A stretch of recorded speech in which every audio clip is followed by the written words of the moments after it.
What's really good? My name's Lazara Storm and you're tuned into Captive Media. At the moment, I'm here in rehearsals with the amazing IMD. Love that response. Yeah. I'm going to get them to introduce themselves in case you're not aware, because I'm fully aware, so get to know. So who are you? Okay, I'm Omar. I'm one of the choreographers. I'm Warren, aka YG, not upsided choreographers. I'm Corey, aka Savage Saint. I'm Chloe, aka Cvets. I'm Kira, aka Freckles. And I'm Stefano, aka Stealth. Nice. That was a good introduction. I like that.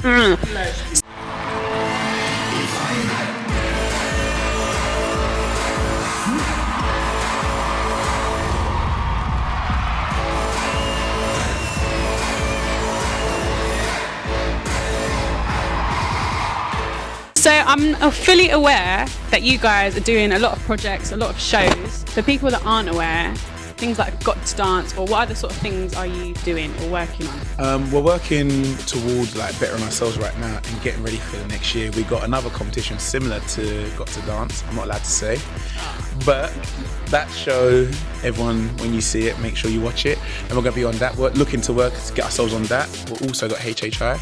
We was on it this year, and we did pretty good. For people that don't know what that is. Oh, that's Hip Hop International. It's I call it the Olympics of dance. It's where you get the best from all around the world.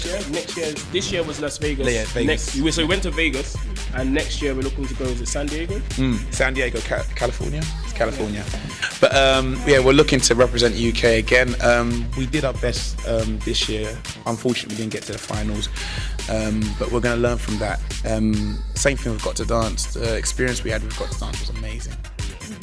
Yeah, it was ups and downs, it was hard times, but once we got there, we just killed it as best as we can, alongside other crews as well that did amazing. But it wasn't our vote, it was more so another battle that we didn't really get into, which was more the PR side as well. But as dancers, I think more dancers need to get into PR anyway. But then we came back and we did XXL, which is what we won. What else have we been doing? Well, the dance, we were voted Crowd favourite. Yeah, so the crowd loved us, even to a point where a lot of people... The crowd loved us, and the judges, they gave us good comments, but you know, I would have liked something. We got crowd favourite. That's good. That's a good. That's good. But the biggest thing what we took away from that show was one of the things was talked to us about, like what we needed to do was to gel more, dance more, and get more faces pushing themselves out, and that's what we're working on now. So I'm going to ask a dreaded question, because you were talking about you got good comments and whatnot, and other dance groups. Is there anyone in particular you guys find a threat, or you want to challenge, or any in particular individuals? What I was going to say about having any threats, we do have threats, as in the dance scene, who people can see, who's doing well. Everyone can all see who's the valuable people in the dance scene right now. The problem is they're not a threat to us because of the way we are. It's not because we don't care, or we don't think that they're not good enough. It's a simple fact of, if you put someone in front of us, we're going to train for that person. We don't train like a dancer, as in we're just going to build our camp. No, we're going to train more like athletes. We're going to watch your videos. We're going to check what you've got better than what we've got. We're going to take you out in a certain way with more of this or more of that. So yeah, they're a threat, but if they're a threat, then we need to capitalize on that. And people in the dance scene don't exactly go with that way of thinking. They think, okay, that person's a threat, so I'm going to do what I do best, leave them to do what they do best. But what they do best might be better than what you do best. We don't leave no room for that. We don't leave no room for them to improve on us. And if they do, then they worked hard enough to deserve that place or that title. You know what I'm saying? The main thing we taught these kids is don't do this whole rubbish of I want it in the future. You want it now. If you want to be a millionaire, like you've got a dream, keep it, hold it, and nurture it, and let it grow. A dream should be left in the bedroom. Do you know what I mean? Where you just woke up from and then you move on your day. No. That's it. That's one thing I wanted to put in there. I know that there was a question about success or something like that, and I know that what we look at in these dancers is that not that they're kids, but that they're dancers, and that there's a level. And a lot of people have said it to me, like that people are young in dance, but at the same time, if I've been dancing for 8 years as an adult and a child has been dancing for 8 years, that's still 8 years of experience in dance. Therefore, it's a level. It's just about what I've understood or what positions I've been in but we need to start making them positions for the next generation. Only because when we're put in them positions, well, I know for myself, I speak for myself, or dancers that I know, sometimes people haven't known what to do, whether to get management, whether to not get management, what to do. But us as the olders, we're going through it, but then we're not depicting it back to the youngers. It's all about level, because right now, a lot of all these guys, they can be doing the same jobs as me, they could be doing the same classes as me, they can do the same judging as me on experience alone. So therefore, I see it as more of a level than actual thing of, they're kids and we're older and we're adults. It's a thing where, there comes to some balance that we'll understand more than them, but to do in dance, it's about a level. That's my personal opinion. So that's why we throw them into the adult categories. And hence why we don't avoid anyone. That's why we wouldn't avoid anyone.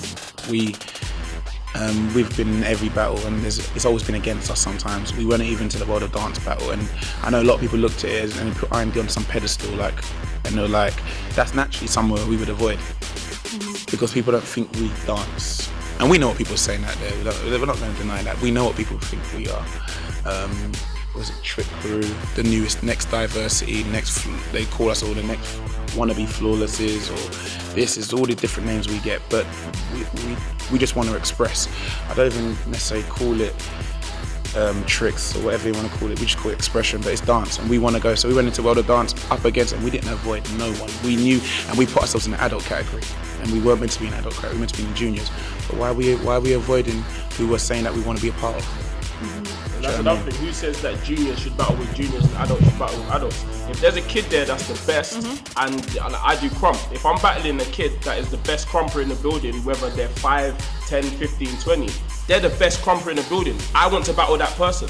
I'm not going to go to a battle where I know that the best person's there, so I'm going to battle someone else, or I'm going to battle someone that's older than me or something like that. I want to battle the best. So therefore, what I'm trying to say, or what I know Omar's trying to say, is when we're putting them in for adult categories, we're trying to make them the best and battle the best. So if you're an adult and you're of a certain age and you feel in some way intimidated by a child, you need to check yourself. You need to go home and say to yourself, boom, how much work am I putting in? Because you're giving this person the opportunity to give their 100% because they're young. That makes no sense. I put in 100% all the time. I go through injuries, I go through stress, I go through timing, all different things. I go through money issues, everything I go through. But at the same time, I try to give my 100%, because then when they have that same issues, I should be able to mentor them in a way that they know how to go through this and do that, because they won't have the same things as what I've got. In particular individuals. Because if we say there's no threat, then it makes it look a little bit. And if we say there is, when we don't, I don't know, I'm going to leave it to you to answer. Kids, go. Excuse me. Here we go. Kendrick Lamar, let's go. Kendrick. You ready? Wait, can I say something? Last time we let him have the mic, that jumper. Wait. I'm going to reiterate, alright? We train hard, alright? I put my blood, sweat and tears into the dance that we're doing right now. If you have a problem with that, battle us. Alright? Come down to jump off and battle us. It's not an issue.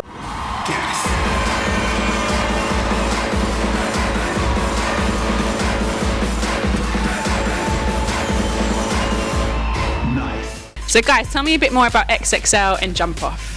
Okay, so XXL is a competition, street dance competition, where you get the best dancers from all around UK, sometimes even globally, and they come together to compete to win this ultimate trophy. Obviously money would like to be in the future.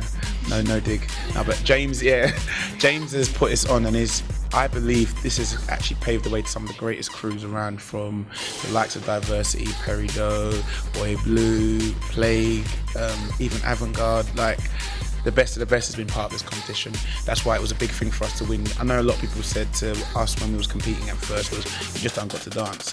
We never see ourselves higher than anything, and if we've never won it, then why are we not competing? So to be part of that plaque of seeing great crews, like I said, like your Plagues, your Perido, your Flawless, Diversities, and now to be part of that was an amazing feel. It used to be called GWI. I think what did it mean? Was it G-Force or Get With It or something?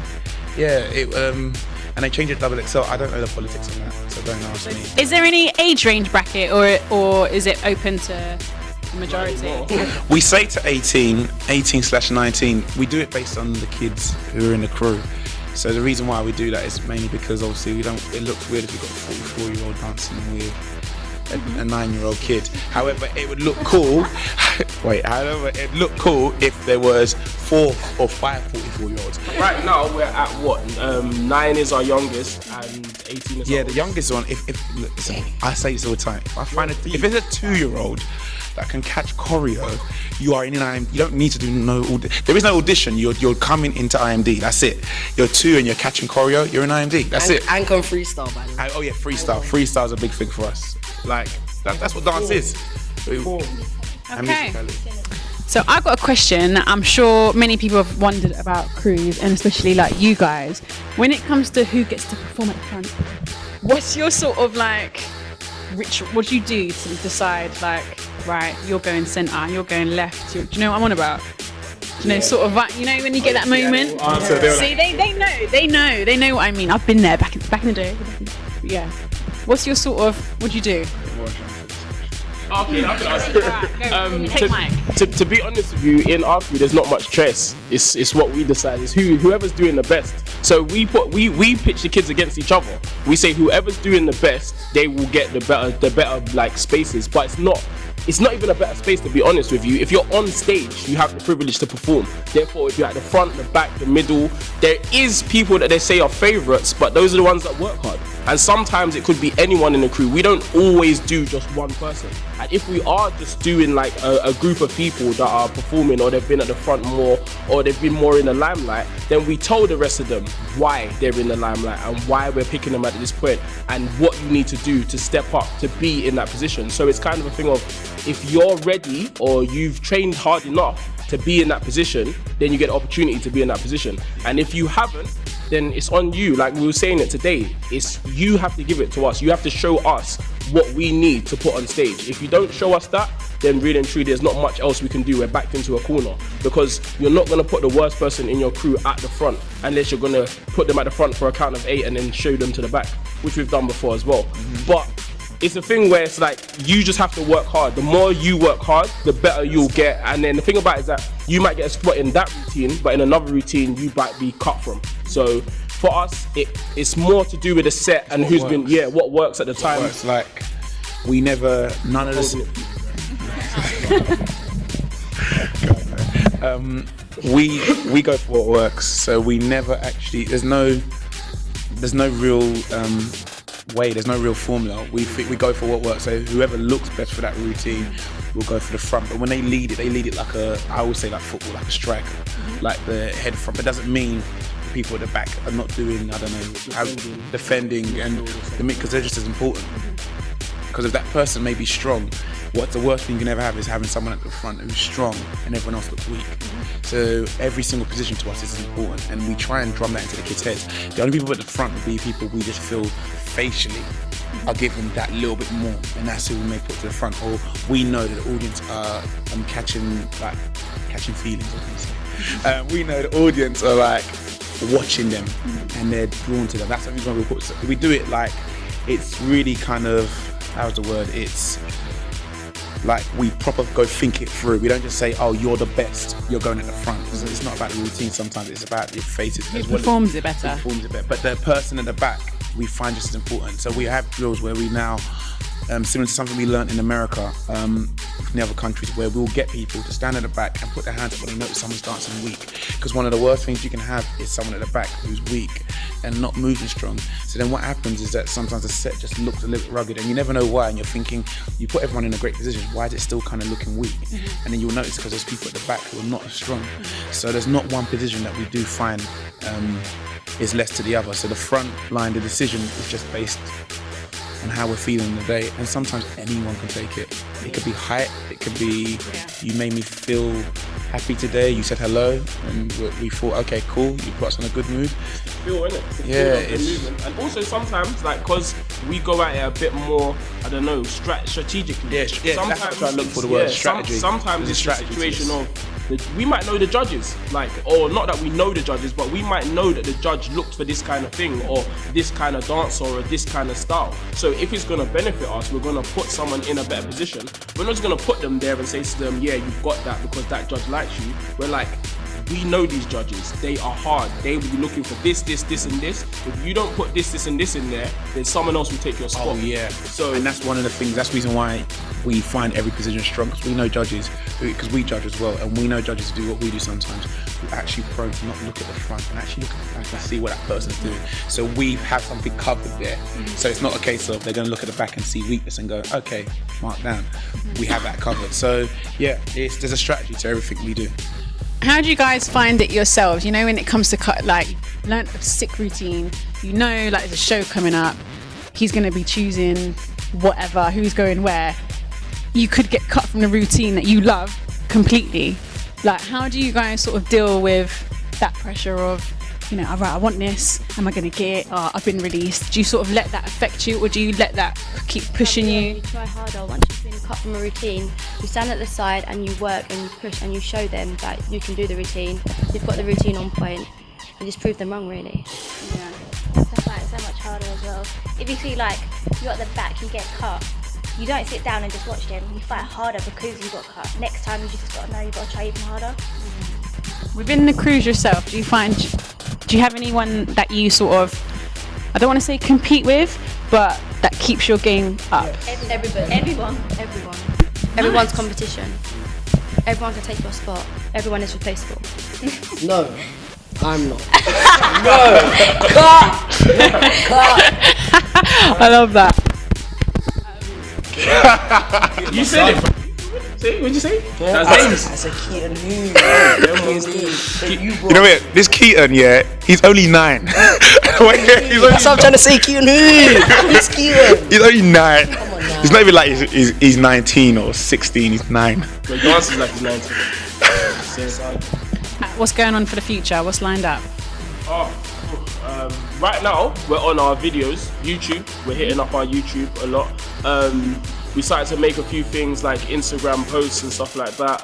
Facebook. 17K, just say. 17K on followers. Instagram. 17K followers on Instagram. So hang on. Keep this clean, yeah? Okay, cool. So if people want to find you or do workshops or learn or find out more about you, where can we find where you are? Do you know what? A lot of parents come to the kids because they know they can never get to us, and they try and worm their kids in. But people that don't know where to find your kids. So to look us up. So first, email is the best way. We have an events manager who always looks at it. So imdofficial@hotmail.com. And then if not that, go to our Facebook, which is again IMD Legion. Those are the best places to literally find out to get workshops. Email it or Facebook us the workshops, jobs, anything you want to get to us, or if you want us to do special guests or just talk to us. Sometimes it's good to communicate and ask how to do certain things. There is no real winning formula. However, we can give advice to how we did it. We never say do the same way we did because it worked for us. It doesn't mean it's going to work for everyone, but we're still pushing. Ladies and gentlemen, please raise the roof and go crazy for IMD Legion. Make some